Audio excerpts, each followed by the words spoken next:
7 mois après le terrible accident provoqué par Pierre Palmade, nous assistons à de nouveaux rebondissements.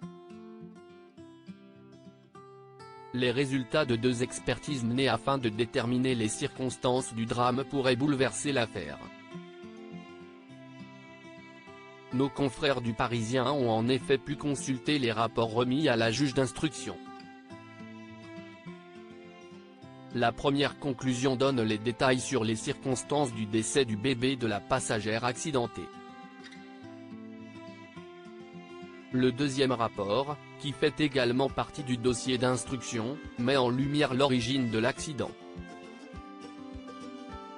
Il est fort probable que la qualification pénale des charges qui pèsent sur l'humoriste de 55 ans pourrait changer.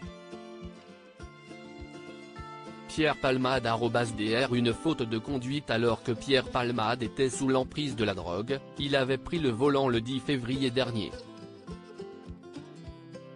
Le comédien avait alors provoqué un terrible accident faisant 3 blessés, un homme, son fils et sa belle-sœur. Mis en examen, le grand ami de Mireille Dumas a vu son contrôle judiciaire s'alléger au fil des mois. Paraît-il que son état de santé ne permettait d'ailleurs pas une détention provisoire. Remis en liberté sous contrôle judiciaire, le comédien se serait rendu en boîte de nuit. Le rapport d'accidentologie pourrait cependant tout changer. L'auteur des faits serait en effet le seul responsable. Autrement dit, le drame relève entièrement d'une faute humaine. Aucune anomalie technique n'a été constatée. Selon les explications fournies, il aurait fait une brusque embardée vers la droite. Ce, avant de tenter de se repositionner, en vain. Pierre Palmade @dr Les charges contre Pierre Palmade pourraient être allégées. Malheureusement pour la famille des victimes, la juge d'instruction pourrait requalifier les faits de blessure involontaire au lieu d'homicide involontaire. La raison ? Selon une récente expertise médicale, le bébé de la passagère accidentée est décédé avant sa naissance.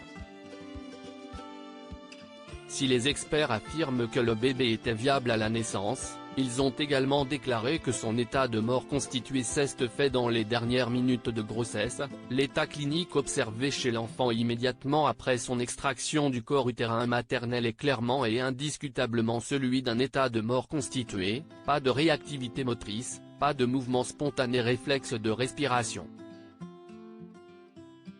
De par ce fait, celui-ci ne dispose pas d'une personnalité juridique.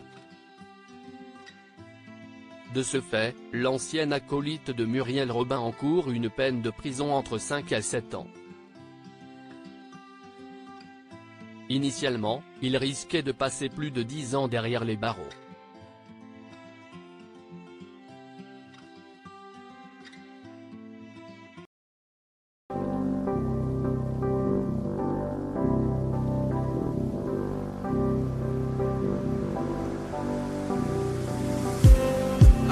Just need